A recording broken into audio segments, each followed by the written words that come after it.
अंगरत्न या तीन रत्नाची जो पूजा करीन, तीन रत्नाला जो मानीन पूजा करीन म्हणजे मानणे, तीन रत्नाला जो मानीन तो सुखी आहे. भगवान बुद्धांनी सांगितलेलं आहे प्रत्येक माणसाला सुख पाहिजे. असं कोणालाच वाटत नाही की मी दुःखी झालं पाहिजे. प्रत्येक माणसाला सुख पाहिजे. पण सुख कशात आहे? गाडीत आहे, माडीत आहे, कुटुंबात आहे. सुख शोधावं लागते, सुख निर्माण करावं लागते. सुख काय ऑटोमॅटिक येते काय? इथं आपलं एवढं मोठं डेकोरेशन वगैरे आलं ऑटोमॅटिक आलं नाही, याला आणावं लागलं, याला सजवावं लागलं. त्यावेळेस आज इथं देखणं झालं. म्हणून अशा प्रकारे सुख निर्माण करावं लागते. प्रत्येक माणूस सुखाच्या मागे धावते, पण सुख त्याला दिसत नाही. सुख ज्या माणसाला दिसते, सुख कोणाला दिसते? जो भगवान बुद्धाच्या धम्माला अनुसरून आहे तो सुखी आहे. आपल्याला वाटतं सर्व सुखी आहे. बंगल्यात गेला म्हणून सुखी आहे काय? गाडीवर फिरून आला म्हणून सुखी आहे काय? नाही. जेवढा बंगल्यात गेला तेवढा सुखी नाही, दुःखी आहे. गाडीत फिरत आहे तो दुःखी आहे. सुख नाही, सुख नाही, सुख नाही. शेवट क्षणापर्यंत सुख मिळत नाही. कारण का? की तो क्षणिक सुखाच्या मागे लागलेला आहे. मग सुख कशात आहे? तर बुद्ध म्हणतात तीन रत्नाला मानायला पाहिजे.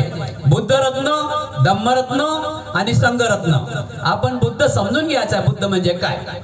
सिद्धार्थाने डिग्री प्राप्त केली, 6 वर्ष तपस्या केली, त्यावेळी त्यांना बुद्धत्व प्राप्त झालं.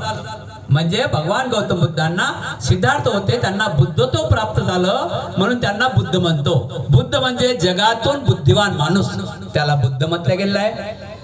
धम्मं नमामि म्हणतो आपण, धम्माला अनुसरा.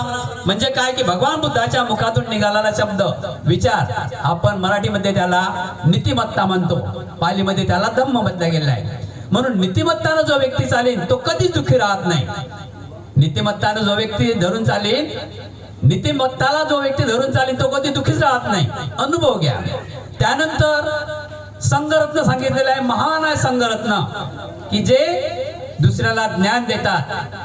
संघरत्नामध्ये भिक्खू संघ आला आणि तुम्ही उपासक संघ आहे, उपासिका संघ आहे. संघ म्हणजे सर्वांनी मिळून, त्याला संघरत्न, संघरत्न नाही मान दिलं पाहिजे. आणि बुद्धरत्न, धम्मरत्न, संघरत्न हे 3 रत्न आहेतच. पण बुद्धाने कुटुंबातही रत्न दाखवलेले आहेत. बुद्धाने कुटुंबातही रत्न दाखवलेले आहेत. कुटुंबात रत्न आहेत. बघा, मी बोलतो म्हणून बाबासाहेब बुद्धही बोलले की मी बोलतो म्हणून खरं मानू नका, मी सांगतो म्हणून त्यावर विश्वास ठेवू नका.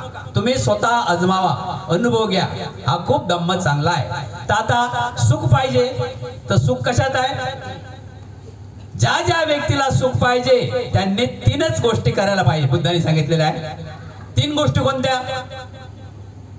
आई वडील आणि गुरु, या 3 गोष्टीला मानायला पाहिजे. आपण आता लक्षात ठेवा, जे आई वडील आणि गुरु यांचा सन्मान करतात, यांना मानतात, यांच्या विचारावर चालतात ते सुखी आहेत. जे बंगल्यात आहेत त्यांचे आई वडील दुसऱ्या खोलीत असतील ते सुखी नाहीत. हे लक्षात ठेवा, अनुभव घ्या. ते सुखी नाही. जे व्यक्ती सुखाची व्याख्याच आहे की तुला सुख पाहिजे ना बाबा, तर ज्यापासून तुझी उन्नती झाली, ज्यापासून तू आज या ठिकाणी आहेस, ज्या ठिकाणी आहे त्या ठिकाणी, ते सर्व श्रेय आई वडिलांना जाते. बरोबर ना? मग त्यांना सुख द्यायला पाहिजे ना, त्यांना सोबत राहायला पाहिजे ना. तर जे जे व्यक्ती दुनियामध्ये आई वडील आणि गुरूंना मानतात ते सुखी आहे. म्हणून आज या ठिकाणी बर्थडे आपण 50वा साजरा करत आहोत. ह्या मागतलं काय? की जे जे बर्थडे साजरे करतात, आपण बघितलेला बर्थडे, रोजच आपले बर्थडे चालतात. मी नेहमीच बर्थडेला जातो. कोणी कोणी तुम्हाला दवाखान्यात नेतात, बंतीजी 6 किलो तुम्ही द्या त्यांना. ते खात पण नाही, दवाखान्यातले पेशंट खात नाहीत, पण मला नेतात. बंतीजी 6 किलो देऊ, उदर 6 कायला इदर देऊ, उभे राहा, फोटो काढू द्या. तर ठीक आहे, फोटो काढणे मला काय वाईट नाही वाटत, फोटो पण काढा. तर याच्या मागला हेतू काय? की तथागत भगवान गौतम बुद्धाने सुखी जीवन जगण्यासाठी 10 पारामिता सांगितलेल्या आहेत आपल्याला. 10 पारामिता. तर त्या 10 पारामिताच्या आधारित आपण चाललो तर आपण सुखी होऊ.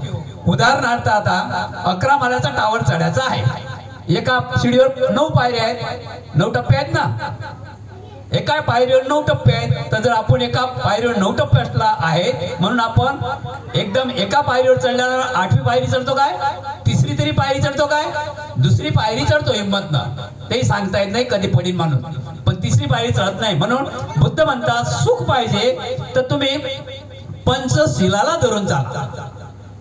पंचशिलाला धरून चाला. प्राणी मात्राला दया करा, कोणाची चोरी करू नका, बेविचार करू नका, खोटे बोलू नका आणि कुठल्याही प्रकारचं नशादारी व्यसन करू नका.